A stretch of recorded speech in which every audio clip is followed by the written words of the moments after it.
Good morning and welcome back to the channel. This is GB Winging It, and today it's Tuesday, May 5th, 2020. And once again, we're on our way into the office.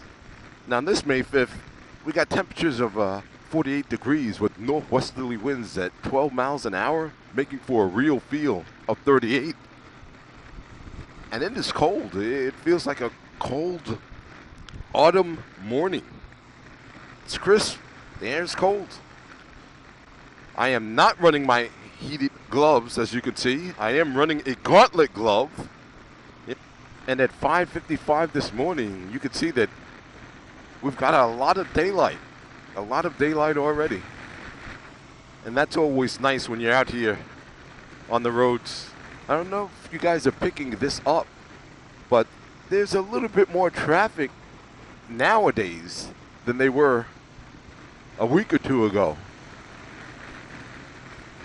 So maybe the country is getting back to work. Maybe some of the smaller and the medium-sized businesses are having more and more of their employees come in, or so it would appear from the traffic.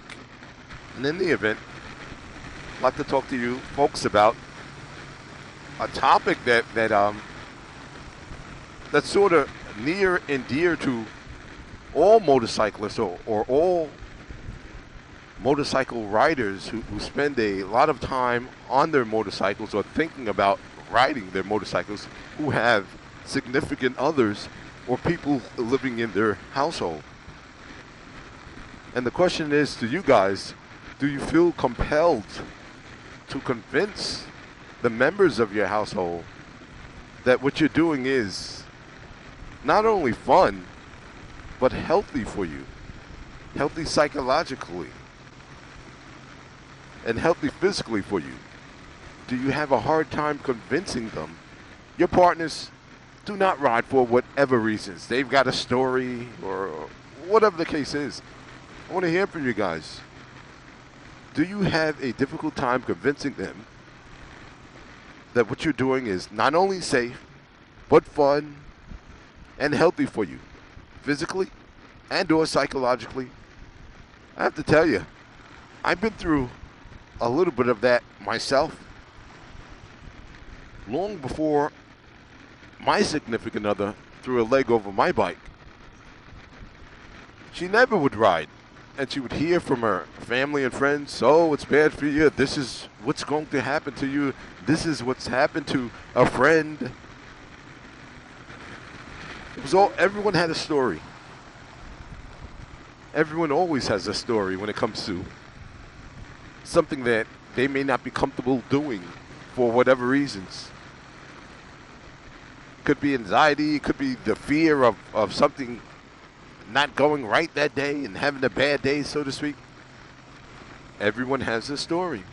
What did you say to get them on the other side of the tracks?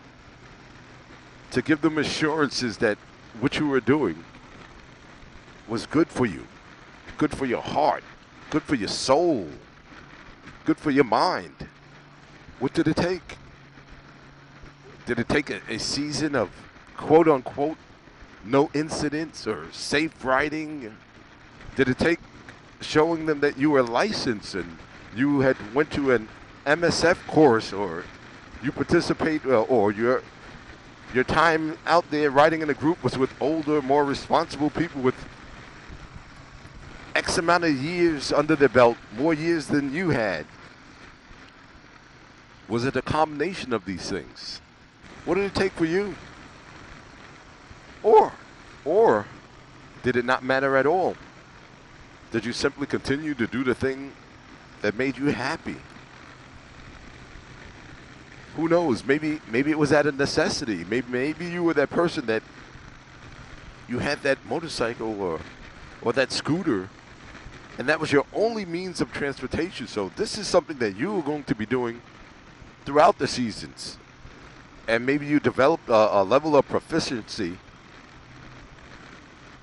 from sheer experience of doing something in all environments.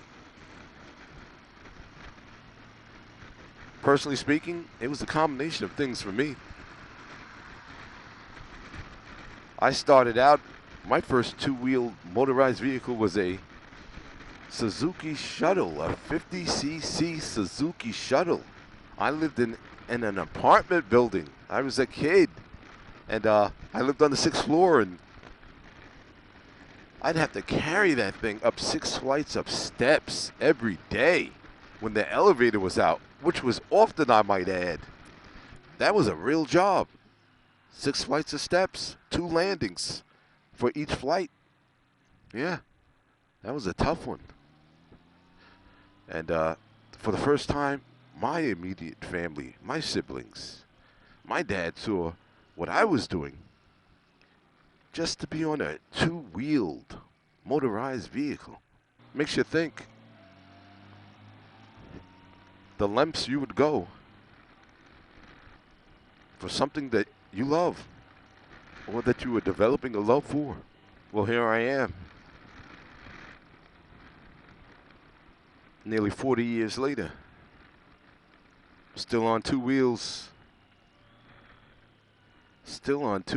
and still loving it.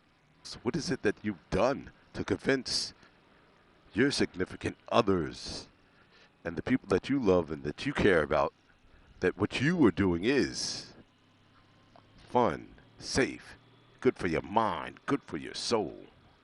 GB winging it, doing it for his soul. Thanks for coming along for the ride. I am out.